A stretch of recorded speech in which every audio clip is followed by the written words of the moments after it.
He was very exacting. I mean, there's an incredible amount of detail in this map.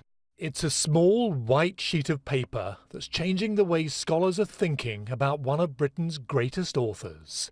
Hobbiton is assumed to be approximately at latitude of Oxford. Dr. Chris Fletcher, the keeper of special collections at Oxford's Bodleian Library, says the green ink and pencil annotations are written by J.R.R. Tolkien. Here he's pointing out place names, referring to marshes he's put here. The notes, scribbled in Tolkien's neat, precise handwriting, give a new insight into his epic work, The Lord of the Rings. This is a map of imagination on the one hand, but it's also a map where he's thinking very much about the real world. It was created in 1969 when Tolkien was asked to make a poster of his book. He turned to his loyal illustrator, Pauline Baynes, for ideas. So she cut out this existing map from the back of her edition of Lord of the Rings and made it a template for the poster. Tolkien decides to add elephants and camels to his fictional Middle-earth. He gives names to ruins and conjures up new rivers and settlements.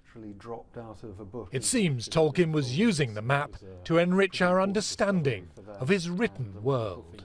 What they're getting here is an insight into, if you like, the working method, the thinking that goes behind the creation of those extraordinary things. So it's like it's seeing into the mind of the artist, essentially.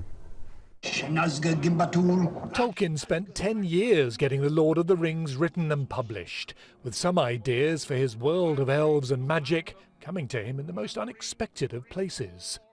I invented that in a bath, I remember. Yes, I remember inventing that in one of the baths in 29 when I was having a bath in 20 Northmore Road. 20 Northmore Road, mentioned by Tolkien there, is in Oxford, and it was here that he wrote the first 2 volumes of The Lord of the Rings. The books, of course, were masterpieces, but it seems that the poster gave Tolkien a new way to express his imagination. The Bodleian bought the map after it literally fell out of some Tolkien archives. It's only on display for one day. Tolkien died in 1973, but now through this poster we can see even more clearly into his world of good and evil. Duncan Kennedy, BBC News in Oxford.